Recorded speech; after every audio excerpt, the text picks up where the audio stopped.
apabila seorang pemohon memohon tanah ini merujuk kepada PTNG, maka didapati bahawa tanah ini kerajaan negeri. Selepas diproses, selepas ditinjau, disiasat oleh semua peringkat, maka tanah itu diluluskan kepada pengusaha kuari. Maka persetubuhan itu pun bantah. Kami terkejut dan siasat dengan betul-betul dah didapati ada kesilapan itu dan tindakan telah diambil untuk pulangkan tanah itu kepada pemilik asal dan menyebabkan tindakan undang-undang oleh pengusaha kuari itu. Dan kita lawan kes ini. Sebenarnya kes ini masih menunggu pendengaran di mahkamah. Tetapi kes seumpama ini tidak disebut dengan jelas apabila tuduhan dibuat.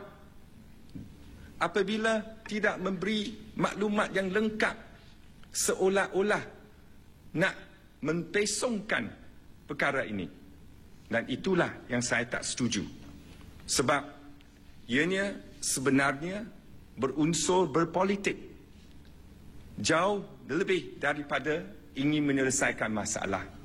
Sebab apa yang harus buat ialah menumpu perhatian untuk melawan kes di mahkamah itu dan bukan mengheboh-hebohkan perkara ini, menjadikannya sebagai satu isu dan disifatkan sebagai satu skandal. Oleh itu, saya memang tak setuju dengan cara isu ini dipermainkan. Baik, soalan saya kepada kedua-dua pendebat ini. Mengapakah isu ini dibangkitkan pada masa ini? Apakah ini bukan sebahagian daripada witch hunt, sedangkan kerajaan Pulau Pinang yang ada pada hari ini seharusnya menumpukan perhatian kepada hal-hal lain? Itu soalan saya. Saya nak minta Tan Sri jawab dulu. Saya pun merasa hairan sebab pada asalnya memang kami menghormati keputusan rakyat kerana telah memberi undi lebih kepada parti-parti dalam Pakatan Rakyat PR, okey, untuk menubuhkan kerajaan. Dan selepas itu memang ada permintaan secara terbuka melalui media oleh Ketua Menteri yang baru nak bertemu dengan saya untuk meminta nasihat mengenai ekonomi Pulau Pinang. Tetapi sebelum saya boleh jawab, pada hari keesokannya sudah timbul isu ini. Skandal, scam, ya, tanpa memberi asas dan tanpa memberi latar belakang yang sebenarnya. Dan kami sudah menjawab pada penghujung bulan Mac, tetapi tidak berhenti tuduhan itu diulang-ulangi. Mengikut media masa, tak kurang daripada 30 kali dalam 5 bulan ini. Saya pun merasa hairan kerana sepatutnya usaha yang gigih mesti ditumpukan untuk memenang kes di mahkamah supaya mengurangkan tuntutan yang dibuat oleh pengusaha itu.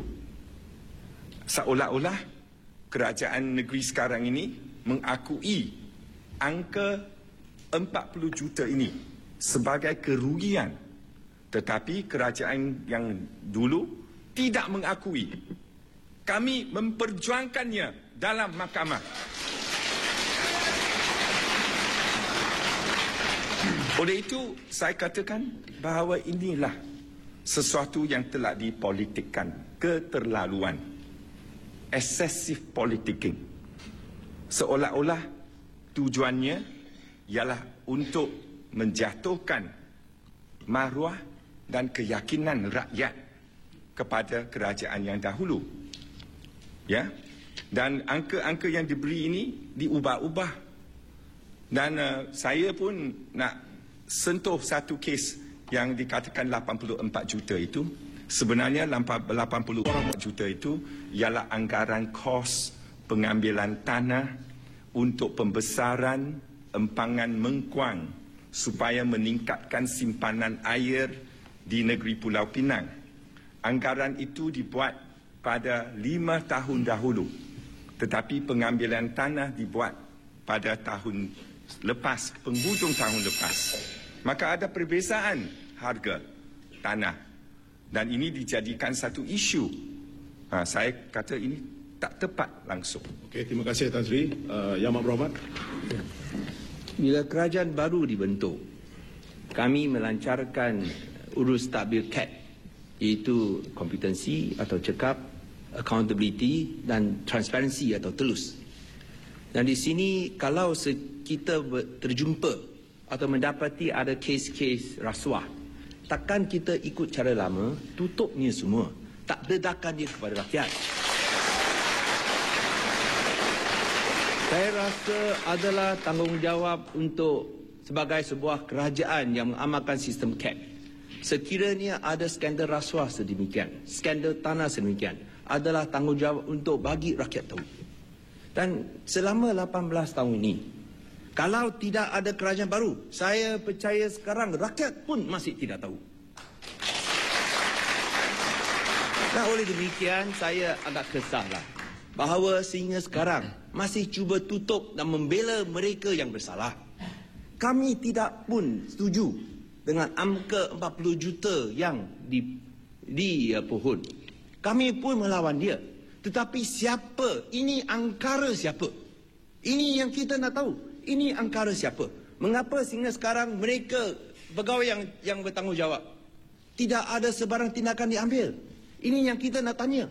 Mengapa dalam kes tanah yang disebutkan oleh Tan Sri tadi, mengapa bila semua jabatan teknikal kerajaan menentang dan tidak menyokong kelulusan ini, tidak ada satu yang sokong, semua menentang kelulusan diberikan kepada individu. Satu orang diberikan 10.6 ekar tanah di Pulau Pinang. Begitu banyak tanah untuk diberikan kepada seorang.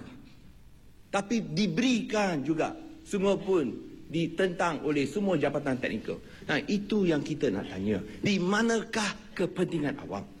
Dan ini adalah salah satu skandal tanah. Bukan dua saja. Mungkin Tan Sri tak tahu. Ada lebih banyak daripada itu. Itulah sebabnya saya sebut sampai 5. Sampai 5. Dan sekali lagi, saya amat kesal bahawa beliau dan kerajaan lama tidak mahu mendedahkannya kepada rakyat.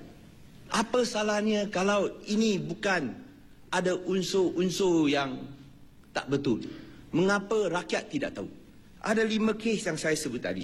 Penang Shipyard, pemberian diskaun premium tanah, takkan berikan premium diskaun kepada syarikat besar-besar yang tak terlibat dengan apa-apa skim pemulihan projek terbengkalai.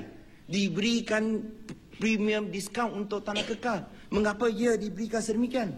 Skandal 40 juta yang saya sebut tadi, skandal pengambilan tanah, di mana ia melebihi apa yang disyorkan oleh Jabatan Penilaian. Semua ini melibatkan wang yang banyak. Oleh kerana kita nak merancangkan program sosial, kita perlu tahu apakah kedudukan kewangan. Macam mana kita boleh tahu tentang kedudukan kewangan sekiranya kita terpaksa membayar wang untuk menutup kes-kes skandal tanah ini? Terima kasih, Yang Mak Berhormat. Saudara penonton yang dihormati sekalian, kita akan berehat sebentar untuk mengikuti pesanan penaja dan kita akan bertemu lagi selepas ini.